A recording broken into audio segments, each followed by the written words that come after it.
meeting to order. I'll salute the flag, please. Pledge allegiance to the flag of the United States of America, and to the republic for which stands one nation, under God, indivisible, with liberty and justice for all. Say that again? Or was I ahead of you? You're ahead of me. I thought I messed it up. Okay. Get started this evening. Should be fairly quick this evening. We have some updates to go over. We'll start with the prior town board meeting minutes. July 7th board meeting. Comments, corrections? Move to approve. Second. All in favor? Aye. Opposed? Carried. Okay, written communications, town clerk report. Please. Sorry. I do have a question to ask Chris about payment for his opinion. Okay, town clerk's report for July 2014. Community house lease, $1,000. Dog licensing, $35. Town clerk fees for vital statistics, $20. Total check for the general fund, $1,055. Paid to New York State Department of Agriculture and Markets, dog surcharges, $14. Total for July, $1,069. Motion to accept clerk report. So move. Second. All in favor? Aye. Opposed? Carried. Mail review. What do we have? I have very little correspondence. Very little. Just got this today from New York State Department of Environmental Conservation. They were telling us, agents for the hunting and the deer management permits, that sales would start today.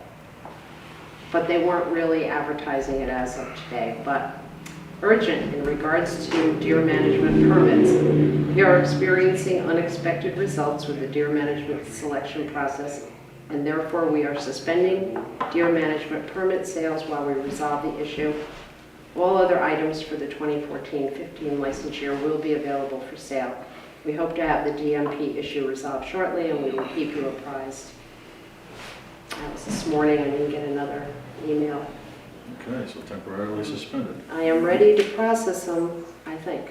I haven't gotten the correct color paper yet from them, but I was told I could do it on the old if I have to, and it'll be accepted, so we will see. Okay. Hopefully they'll resolve that quickly. And I'll I get don't my want to paper. get upset hunters. No, I know. All right. What else? You got anything else?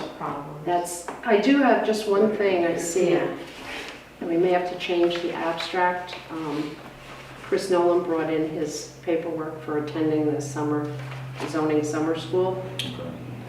Okay. Did you pay 90 or 80? Because I paid late, I had to pay $10 in addition. Okay. But if you have the voucher made out for 80, that's okay. We do. You want us to change it, or No, that's all right. how do you feel about We it? can easily fix that on the abstract. All right, This so, is general abstract, please. That's a fault to fix.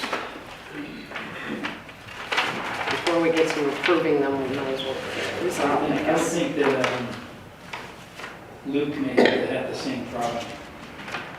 I haven't gotten his voucher yet, so I think he paid at the door. I don't know if he paid probably either at the door or right before it, because they shut down well, they didn't shut it down, but you couldn't register online. Oh, okay. Okay. Uh, Well, when he comes in with his, and I'll get it on you. But I had already put you on for the 80s, figuring you would bring it in tonight or Thank you tomorrow. very much. Okay. And that's all I have. That's all you have. Okay. Now this has been corrected. The tape, did you add $10 onto the? I did. The tape, very good, thank you. Okay, thank you. That's all I have. Correspondence for the web committee. Any questions, comments, any updates? We did have one update for the contact form when the selection was made for town historian, it was going to the wrong email address, to the old one. So there was an update this month to forward it to the proper place. Great. Excellent. Everything else is running smoothly? Yeah, no comment other than that. Good. Okay. All right, move on to committee reports. I couldn't make it tonight. We knew about Bob. Yeah, I just want to mention a little bit about the swings. The holes were dug and the frame was assembled late last week, Thursday or Friday. And the concrete was poured today. Yep. So the frame is up, we're waiting for the concrete to set up, and then we've got to get some more stone in and get it compacted again and get ready to put the wall surface in. And that should get done in the next couple of weeks. And we want to put a sign up recognizing donors, and I've got a mock-up and made copies of that if we're okay today.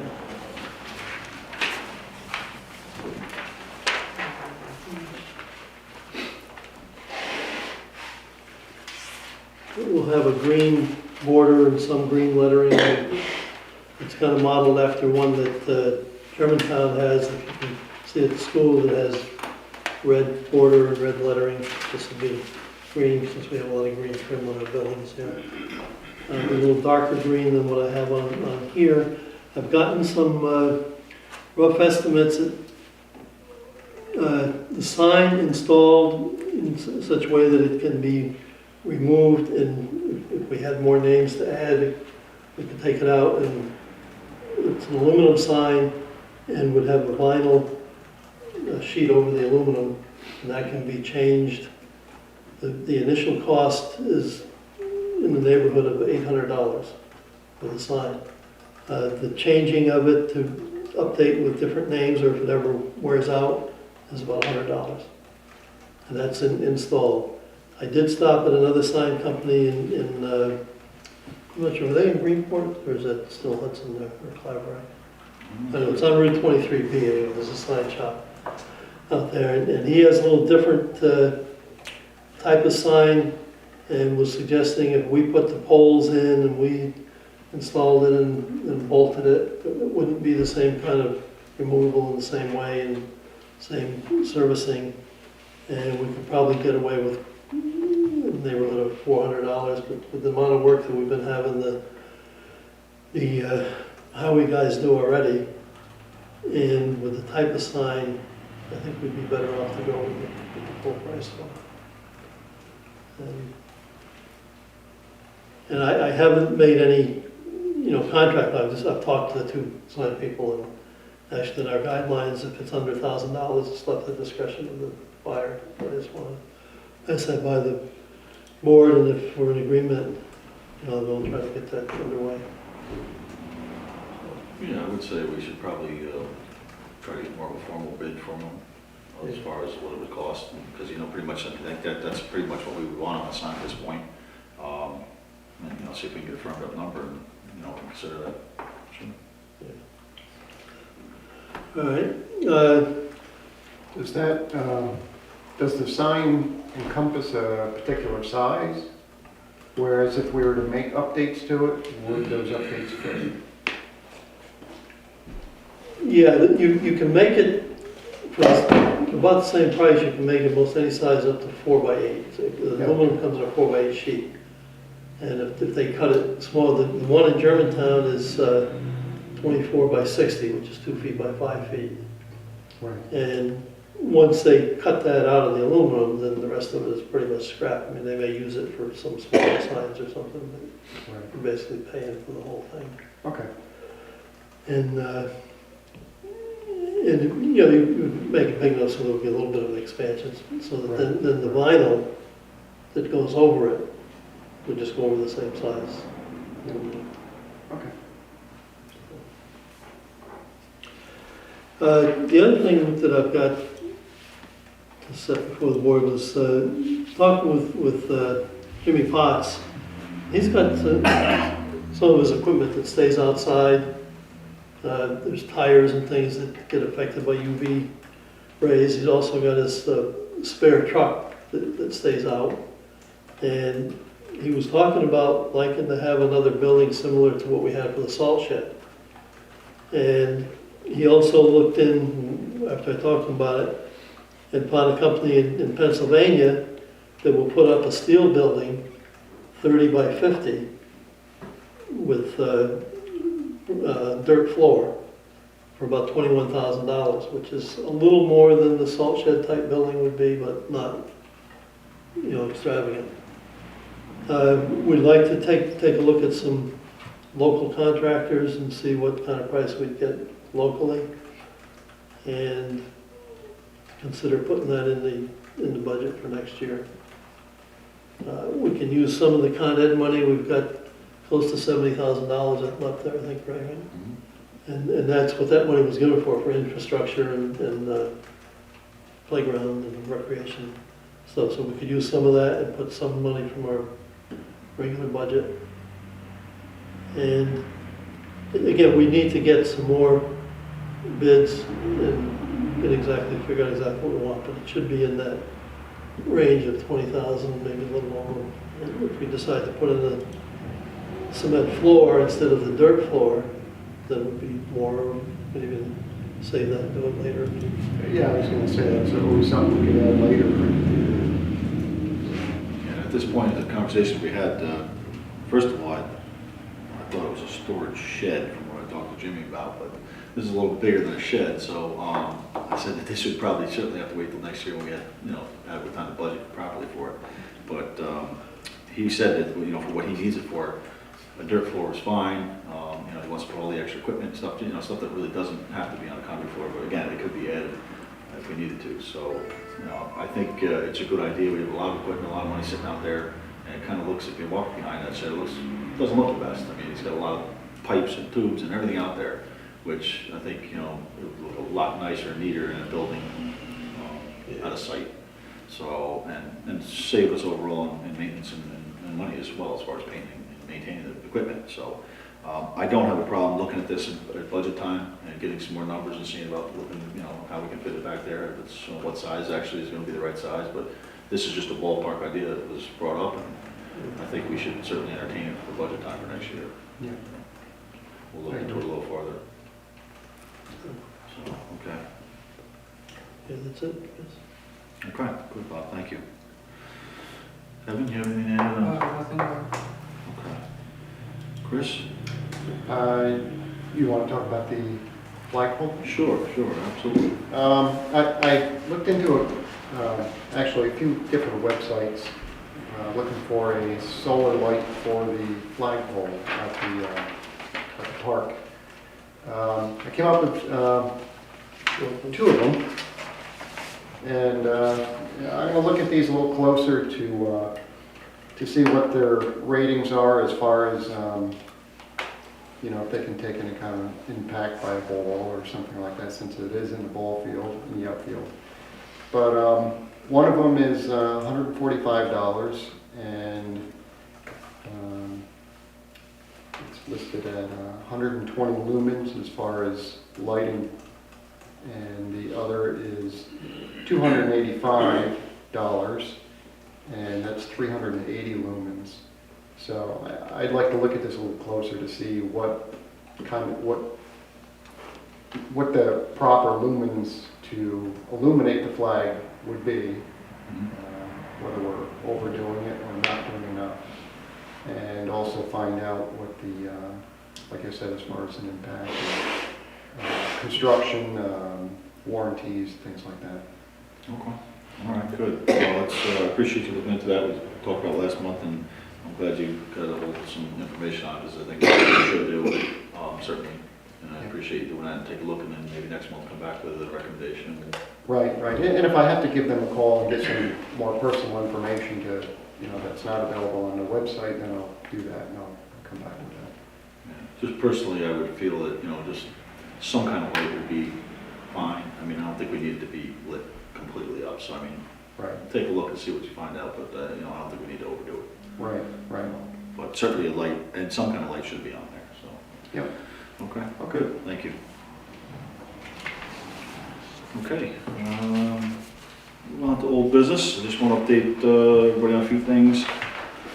The water ultraviolet light system we approved last month through the Glover pump will be installed tomorrow. They're scheduled to be here tomorrow morning to put that in. So hopefully that'll be up and running this week, and lines will be cleared out. We have the tractor pull event here Saturday, this coming Saturday, so it's just the time, it's perfect timing, so they'll be here tomorrow, like I said, installing that water system. Bridge update. Unfortunately, last month I was away on the meeting of the Public Works meeting for our bridge. Remember I talked about we were going to put out the design services for the bridge for Bingham's Mill. There was questions brought up about the bidders that put in bids on the design service. They didn't like the fact that the lowest bid was thrown out. They wanted to interview the lowest bid and then the next higher bidder. So they set up interviews for next Thursday. I just got an email with the 2 lowest bidders to decide if they want to disqualify the lowest bidder or not. So I'm actually going to be on that committee.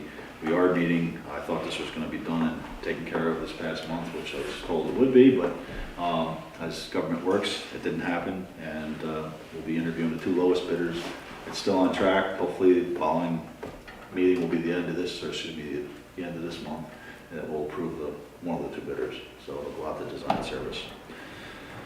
Again, I'll just keep you updated as we move forward. The Academy roof next door, remember we talked about having a leak on that roof. I did get a hold of the lift to get up on the roof and take a look, which I'd like to thank the donation, which is the next item, goes together. Keel Equipment, they donated the use of the man lift for me to go up and get it and bring it out here and go on the roof and take a look. So again, Keel Equipment, I'd like to certainly appreciate their donation of the time for me to use their lift. I did get up on there and took a look. The cupola itself is not a vented cupola. There's only a few holes drilled in the top areas where the actual vent is open for that. It's more of a dummy cupola. The cupola itself I do not think is leaking. I could not reach with this lift the very top of the cupola, which is a metal roof. And there is a weather vane that goes through there, which I couldn't get to the top of. But I really think I found a leak, which was the ridge vent on the shingled roof, the wood shake roof itself. From the cupola coming north, about 3 feet or so, I could see about a 1/2 inch gap between the caps of the wood shakes of the shingles, where I could look right down and look at the cobra vent, which is a ridge vent. Obviously, if I can see that, that means water's getting down there, it's leaking right down inside. So what I did is while I was up there is I sealed it up with silicone. I put a nice big fat bead of silicone all the way across about 3 feet over until it was tight again, which I think should solve the leak. We'll have to keep our eyes open the next time we get a good rain. But when we do have somebody do the painting and get up there and do the painting, we will probably ask them to do another seal, seal it better. But I do think that that probably is the leak, and that should be hopefully solved.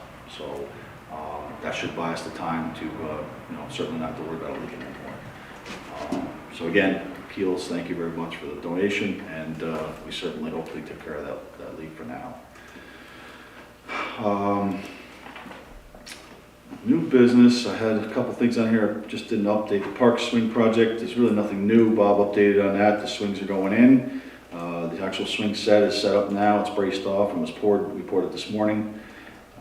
The next step is to have the Howard guys finish up the gravel, leveling up, put it in there, pack a little more, and then we're ready to put the surface down. So that's moving along. It's it's quite a bit involved, and I'd like to thank, as usual, the highway department for a lot of work they've been doing over there. Certainly Bob has been there helping every day too when we're there working, and not me, one of my guys have been there doing some work on it. So it's moving along good, and it's starting to look like something. So I can't wait to get the surface down. Yeah, I think you wanted to give a thank you to Stickles too for the quick response. And Stickles, that's right. Stickles Concrete, I'd like to mention them. Thank them for, I called them this morning asking them when they could squeeze us in. They certainly, they asked, for the town. I says yes, so they put us on the schedule immediately this morning. Says we can squeeze you in, come right down and do it, and charged a reasonable charge to come and do that. So I was very happy with that. They certainly squeeze us in and does a favor as far as that goes. So thank them as well, and thanks for reminding me about that. So yeah, it's coming along very nicely, and I think it'll be very nice when we get it completed. The Academy painting has been something we talked about. We had Ed actually draw up a scope of work on some repairs on a building that need to be done before it's painted to incorporate with the painting contract. I'd like to actually, postpone what we have budgeted for this year. We budgeted, I believe, $10,000 under the buildings for painting of the academy, the 3 sides of it. I'm thinking at this point, the weather hasn't been a great year for painting. Everything's been, extremely wet. Painters are probably, I know some of them are very backed up, and trying to get that squeezed in for the fall, if the rain ever lets up, is just, I think, is for one reason, is one of my reasons for not wanting to continue with trying to get that done this year. The second reason would be the $10,000 we budgeted for that. I think we could use that. I think we'd be better off using that for the money that we need to put into the highway department for the sand and salt that they went over this past year. So I think that's a good idea to use what's budgeted, push the painting off till next year, rebudget that, and then use the money we already have in the budget to make up the difference that they, that they used. I would recommend that we hold off on the painting and put that out to bid for the springtime next year. When you were up there with the lift, did you get a chance to look and see how that roof looks? I think the roof is okay. Okay. Yeah, I mean, there's a few shingles that are curled up, which is common with wood shakes, but the roof overall, I think, looks okay. Okay. The cupola certainly needs to be included in the painting job, though. Yeah. So that's something we'll have to make sure we put in the scope. Do you think if we postpone this for a year that the roof will be okay, or should we I'm hoping do that so. again? I'm hoping so. We'll certainly know with the next couple of good rainstorms. If it's not leaking, it'll probably hold for a year, maybe more so. But there's no guarantee. But obviously, if there's any kind of leak still, then we may want to at least address somebody to go up and take care of that first, and maybe go up and seal better. I mean, that's something I can even do. But Right. it just needs probably another, a good coating over the whole bridge. But you have to do it Right. carefully. Yeah. But yeah, I think we'll see if the leak is stopped, which I'm fairly confident it probably is. But again, with wood shakes, it's very tough to tell. It could leak from a ways away. But I think the whole problem is that whole, maybe that ridge. So, but again, we'll see when next time it rains. We'll take a look and keep an eye on it. That's about it. The equipment shed. I put down equipment shed for highway. Well, it's more of a second garage, I guess. But we'll have to talk about that again in budget, and believe me, budget season's right around the corner. Here in August already, so next month we'll be talking about the budget already. So we'll have more information next month on that and moving forward with next year's budget. So I think it is something we should look at and at least entertain the thought of and get some numbers on. Just want to mention a couple things. The sales tax check. The second quarter payment came in. We received this past week $84,148. It's about $7,000 more than we received last year this time, so it's about a 9% increase over last year, which is good. We budgeted around the same, so any increase in revenue will help offset, which we remember the mortgage tax came in a little light, so that certainly will help offset that mortgage tax shortfall. So if everything continues, which I'm hoping it does, next quarter is the biggest check we receive in sales tax. If that continues to have an increase, we'll be pretty much wipe out the deficit of the mortgage tax that we came up short. So I think we'll be in pretty good shape overall. And we did just receive today, so the check came in for the reimbursement of the tobacco money from the county, $12,216, which is budget revenue as well. So we received that today. So as far as revenue is going, we're looking pretty good. We're looking pretty good. That's about it. Supervisor report. A couple things to just update. Again, I missed a couple of my meetings this past month because I was away, so I don't have a lot of new information as far as the courthouse goes. It's pretty much status quo. We're waiting for the windows, obviously, to finish that project. Everything else is buttoned up. The airport, I've just seen a paper. There's ongoing meetings with the airport committee, but again, I don't have any new information I can update you with because I have not been updated personally on that. Something I did read in the paper, I don't know any more than what the paper read, was Ginsburg's receiving 33 acres for $1. That's very interesting. I've obviously missed the discussions on this because I certainly want to have more information on that, because to me, I'd like to know more details in the agreement that's going to be provided as far as keeping the jobs, keeping the company here after the 8-year, 10-year goes by, that we're giving $300,000 of the property. So there's a lot of information I'd like to find out, and I certainly will report back on next month with what I can find out on that, because just to me, it doesn't sit right at this point. What the paper said, that they get to 33 acres for $1, and after 8 years, they can sell it for whatever they want. Yeah. And see, the CEDC is what has approved this. It still has to go through the county, because the county actually funds part of the CEDC. So it's actually county money. So this has to be voted on by the supervisor. So I would expect to have a full update and have more details on this the next meeting we have in the county, and then I'll certainly be able to report back on that and let everybody know what really is going on. So, what else? Garden tractor pulls will be, well, let's not skip ahead. Let's Pine Haven. Again, I don't have anything, just mentioned Pine Haven. The RFP, I believe, it was drafted to go out for the privatization, for the bids on the Pine Haven home. Again, there's been a lot of information going back and forth, contradicting numbers and reports. But either way, we're still putting an RFP out to get some kind of information on if we privatize, what's available, what companies are available, what details can we work into that if we do look at that to go down the road. And it certainly is being prepared, and it's about ready to go out. So again, that's going to be a several month process. It'd be probably a year before we even make a decision, but we're certainly gathering the information that everybody wants to see as far as privatizing their home. So that's about all I know at this point. Yeah, that's it. Garden tractor pulls are going to be held this Saturday. I think the grounds they start roughly around 9 o'clock in the morning, and they probably run right on through the 3 o'clock in the afternoon before they're done.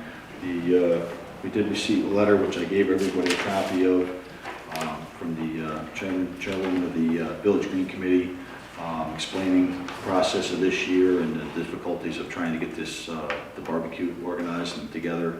I certainly appreciate everything she has done.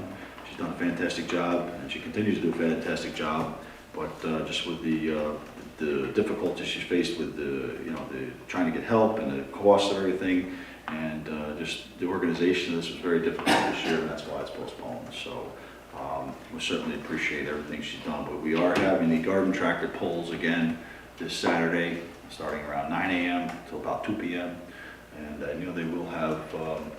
You just said they're going to have the obviously refreshments served. Hot dogs, hamburgers, beer, soda. And I think they probably still have the door prize and stuff like that. Probably. So, I mean, it's going to be, it's obviously still going to be put together. We hope people can attend as much as possible. And it's always fun to watch those. So it is a memory of Charlie Larson, which is nice. So, very nice. And again, I thank her and everybody on that committee and volunteers that have helped out and done what they can to help.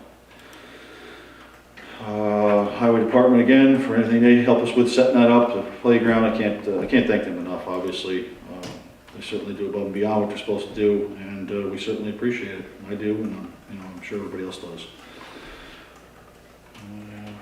Other than that, I guess that's it. Wrong motion for abstracts.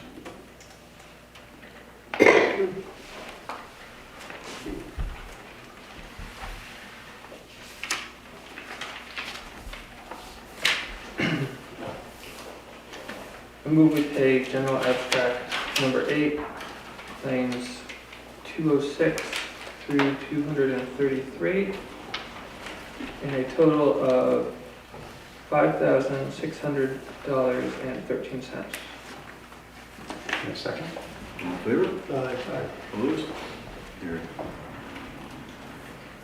We pay highway abstract number 8, vouchers number 83 through 93, in the amount of $55,004.80. You get the bid. Yeah. Second. All in favor? Aye. Opposed? Who seconded that? Carried. And the reason that's so big this year is because there's a $49,000 item for blacktop. Turkey Hill Road. That was that's, a big chunk of that was our CHIPS money, yes. Yeah. Okay. We'll move on to public comment, communication to the board. Do you have any public comments? We do have, yes, sir. John? He's got a notepad, we're in trouble. I have a few things I'd like to Uh-oh. constructively present. Okay. First, we were, as Mary indicated, there were 4 members of the zoning board at the planning meeting, or school training, it was Tuesday this week, I think. Anyway, so we were well represented. The issues I'd like to bring up are, I noticed this is related to the website. I noticed on Fred's website that the tape that he takes at this moment is uploaded on his website tomorrow, or quite quickly. I'm not sure the time frame that it appears on the town website. Perhaps there could be an embed link, or somehow it can be resident on Fred's site. Because I don't know how the process works. I think that you make a disc and you bring a disc to Mary, and Mary, does it go on to the Germantown thing, or where is it? Where do you see it? I'm sorry, I don't have Germantown cable, so I don't know if it's still on that public service channel or not, but that's a question I had. I think it could all be speeded up and made simpler if it's just an embed link. No, it's a good point. It does go to the German television still, I believe. Yes. But the link is just a link from his channel, which I am embed, and I've not been particularly on top of it the last couple of months. So that's definitely a good thing for me. So it would be you who do it, Right. do it, not Mary. Because say, for instance, you just talked about the program for Saturday, the tractor pull. So if one has to wait until it gets onto Germantown Telephone on the website, it's old news. Right. So it could be a way where it could be sped up. There's also perhaps a way, and I don't know if Fred has done this yet, I don't know, through his site, through the town site, through another site, to do a live stream. Do we know, is there an analytics function on the website where you can tabulate traffic? It does show me how many views. How many does it get in a month? It's not a large number. Less than 50? I think it might be around 50. I would have to double check. So it would do a couple of things. It would stimulate traffic to the town website because people would log on to view it. I mean, right now they could log on to, I don't know if anybody knows that it's available on his site tomorrow. Or whenever you get to it. Either tomorrow or the next day. So, it's quicker than waiting for it to get through to Germantown Telephone. Yeah, because with Germantown, obviously Fred brings a disc in, I take it to Germantown. G-Tel.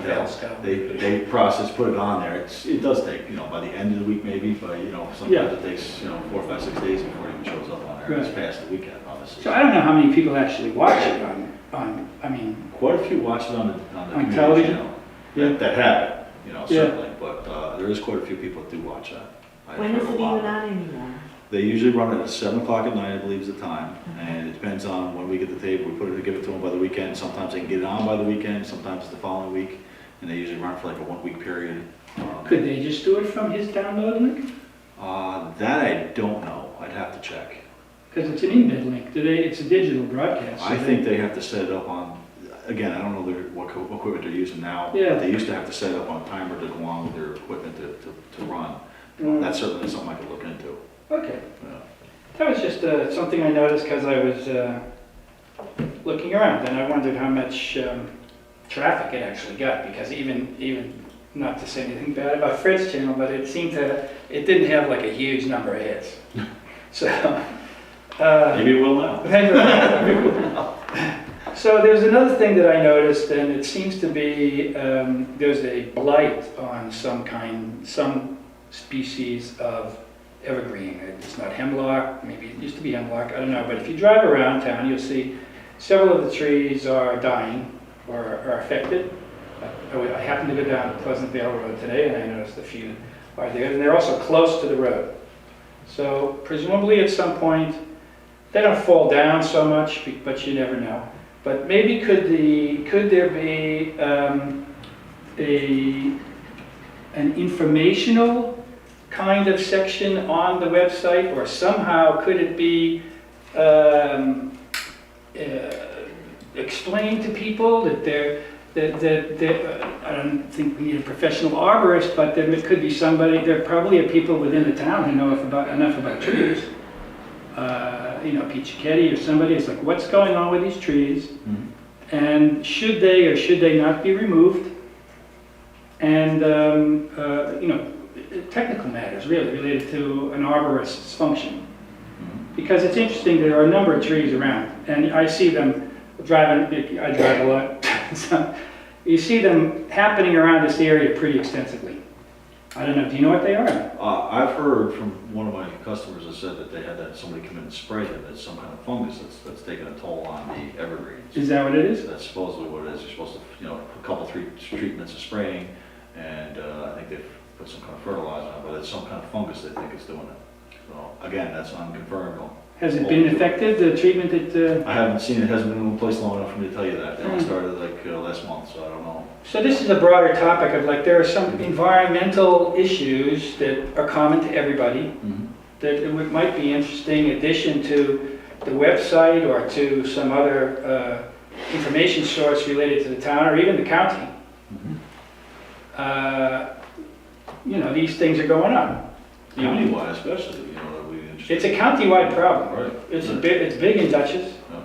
It was I think it was a couple of years ago. It was Hemlock or something like that. If you drove, there was a section. If you drove south on the Taconic Parkway, there was a section of it where somehow that was an insect. I forget which. The woolly adelgid. Pardon me? The woolly adelgid. Was that it? Which tree was affected? They were like Hemlock. hemlock. There's also something now called the emerald ash borer, which is will be soon killing all the ash trees. Cool. Unless you treat your trees. So I think that kind of an information resource on a county level as well as a town level, however it's linked together. Or again, it's probably available. Why reinvent the wheel? It's probably like Cornell may have something, or just the links. That's all. It's like why go through why go through the brain damage of uploading the meeting when you could just link to it? It's already there. Right. So that was another thought I had. And because I have some trees I want to know what to do with, so okay, I'm going to have somebody come over. It's a simple spray. I mean, you can see on the tree itself. You can see I guess maybe it is a fungus or something. It looks, it's got like that bluish white on the branches, and it starts from the bottom and it's going up. Okay, so that's that question. Then I had another thought where I want to give a shout out to Desiree, our dog officer, who I've had, oddly enough, a few interactions with her over the past year or so or two. The last one I had was at maybe 7:15, 7:30 in the morning, 2 weeks ago, a week ago. Somebody came to my door in the morning. Front door, so they obviously didn't know me because I don't use that door. And knocked on the door and shouted in that there was a dog hit in the road by one of the cars. So 7 a.m., 7 to 8 a.m., 8:30 is a rush hour on Commons Road in the morning. A lot of the cars are going from north to south. So it's like a lot of them aren't residents or somehow there's a lot of people living down with Ray's mother. The interesting thing was the woman came to the door and said this dog had been hit. It was stunned. It was on the ground, not moving. And she said, I'm not from around here. I don't know who to call. So I said, well, I'll call the dog officer and see what can be done, because the dog, she said, was still breathing, but it was like, it turned out it had been stunned in the time of our conversation. The dog somehow became, got awoke and started to, in a kind of a random fashion, or like a stunned person, walking down the road. And, cars continually keep going by there. The dog is like half dead, nobody gives a hoot about it. So luckily this woman, I don't know if she hit the dog or whatever, but she's stunned. So I called Desiree. Desiree was like, okay, and I think she had your husband come over. I didn't know that. Yeah. I mean, I knew she called him. But... Yeah, so he went over. They found out that the dog, because then the dog disappeared. I'm thinking like many of the deer who were hit in front of my house, it went off into the woods. But it turned out the dog lived on Trout Creek Road. It was early in the morning. It probably had what one of my friends calls a jailbreak moment, where it's kept, it's like, it was a kind of a big dog, it's like kept inside all the time, so it saw like they were going to work, the door cracked open, right? So there was the dog somehow made it back to its house. I don't even know who the owner is.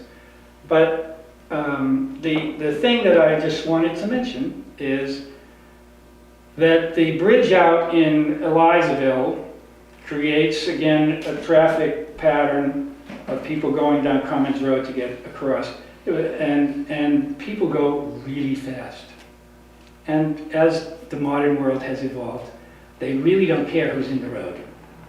They really don't care. So you probably see it. I do, and I agree with you. So, there are a lot of people who walk that road. There are a lot of people on bikes on that road. And there's a few dogs on that road because Some everyone's joggers too. Joggers. Yeah. And luckily, no person has been yet hit. But I've lost pets on the road. Every year there's a deer. You can see the track coming across the hill now. Goes across the field, my field. Right? Every year there's a deer hit there. Big deal. But it's interesting, there's a technical problem on hunting permits because get them over there. So it's just a problem on the road there. And when I brought this up before, that when you look at the signage, it's very confusing. The indication of speed is different each direction. If you're coming from south to north, there's, right before you get into the first S-curve, part of the S-curve, there's one of these signs and it says 25 miles an hour. Now, nobody's going to enforce it, I'm not enforcing, but then when you get past the curves and you get past, I just had some pictures, you get past where it says you're heading north, you get past my house, my garage there, and you come to the road that goes into the old airstrip where the Kukon's farm there now. There's a sign heading into the intersection that says 40 miles an hour. This is this one. I'm sorry it's not a good picture. This is the 25 mile an hour sign. Oops, sorry. So certainly, Well, the 25 mile an hour is a suggested speed, that's not. that's a suggested speed. But is the speed limit in the hamlet 40 miles an hour as you're approaching the intersection of Commons Road, Route 6 and Route 9? You're not far away. You're basically where, well, you can see where it is. What, I have to pause, I don't know, what is the rest of the road? Is it all 40 mile an hour? 40. Yeah, It is 40. Yeah. So it's continuously 40 mile an hour, so suggested speed of 25 mile an hour to turn. that one I'm happy with. Yeah. Nobody does it. Nobody looks at those. Nobody does it, but what doesn't make sense to me is as you hit the sign, you're maybe 1,000 feet from the intersection and it says 40 miles an hour. The other, That's something I could look into having the county, because the county obviously has their own sign crew. They can- I've they commented to county before, but I can tell you that an individual, and perhaps it was me at that time, was ignored. So, the other 40-mile-an-hour sign is going from north to south. There's a 40-mile-an-hour sign right before you get into the first curve. And so it's also pretty confusing because you come, this would be these two. This is like you turn onto Commons Road, you come to the first, well, there's that like stuff about the bridge. Then you get to the first sign you come is the S mark. There's not a traffic suggested speed indicated there. You come to this sign, which is maybe 50 feet, 100 feet before my property line between the house next door to Rayon's. It says 40 miles an hour. So you're coming into the curve and you're saying 40 miles an hour. It's blind. I'm not going to pretend to know the county's That's rules okay. on this, but they do have certain That's- rules they follow, how many feet from the main road it has to be posted, how many feet, they have a whole scenario they use. That's But I fine. can ask them to take a look at it. It just is, would you please, because it's just somewhat irrational that they're going, you know, why are they saying after you get, if I'm heading from south to north, why are you telling me after I've driven the entire road that the speed limit is 40 miles an hour? As I'm approaching the intersection of Route 9. Again, they have to post it so many feet from the road. I mean, there's a whole, you know, qualification they go by where they put Is this. that the only sign on that road, coming north and then eventually west? From the one that's in the region of where I am, maybe at the other end by you, there could be some. When you get up around the bend from where you are, there's actually a straightaway where most of the housing is. Yeah, And that's where I tend to see cars. And whether or not your argument is the speed limit, I don't think a lot of those cars are driving the speed limit, so, which is a separate issue. no, I'm not, So- right, that's so a different, that's a If you can get them to at different. least do the speed limit, I think that would be a big plus. You have to have a pretty good suspension to hold 40 miles an hour around that curve. That's true. So basically, the speed limit on Commons Road is 40 miles per hour. I don't have a problem with that, And there's a suggested of 25 miles an hour when you're going around the curve. only if you're heading north. Well, they probably assumed that since you just got onto the road, you're already going slower when you come into the curve. No, heading north is the, well. He means towards the intersection. You're saying since you already turned on, you just turned off of Route 9 onto the road, Yeah. you got enough time to accelerate. Going east, You got enough time to and then accelerate. eventually you're gonna be going south. Yeah, eventually. So maybe it's a couple of things we can do. Have them relook at the sign issue, possibly put up another suggested sign for the speed limit reduction. Good. And have the sheriff patrol a little bit. But I don't care. I'm not calling on the sheriff to patrol. I'm only suggesting that there's a lot of animals that are hit there, and there's a lot of people on the road. And it's kind of blind there. It is. And so, perhaps my pine trees will get that disease and have to be removed. You know what's funny? One of the person asked for help with speed on the road. The sheriff sat there and they were the first person to get a ticket. Just pointing that I don't out. want to. It's also interesting there are enough police presence living down the street, so. Right, we do, that's right. All right, well, I'll certainly look into the county, see what they can do to at least evaluate the road, take a look at it, see if there's anything they can do about, you know, putting up another suggested speed on the corner at least. I mean, that's something that can be done, otherwise they have to do a whole traffic study, but they can certainly look at where it's posted and make sure it's Traffic correct. study is not necessary. It's just like one of those little triangles with 25 on it. No. I mean, why, or is there a rationale if you're going in one direction and another direction, the speed can be different on the same section of road? Well, generally, you want that posted prior to the curves, right? So that's going to put you on either end of it. So I will look into it and see if we can get some information for you, have them take at least another look at it. Thank you very much. I think that was my list. All right. Any other public comment, questions, communication? Not, I'll entertain a motion to adjourn. So moved. Second? All in favor? Aye. Opposed? Carried. Thank you.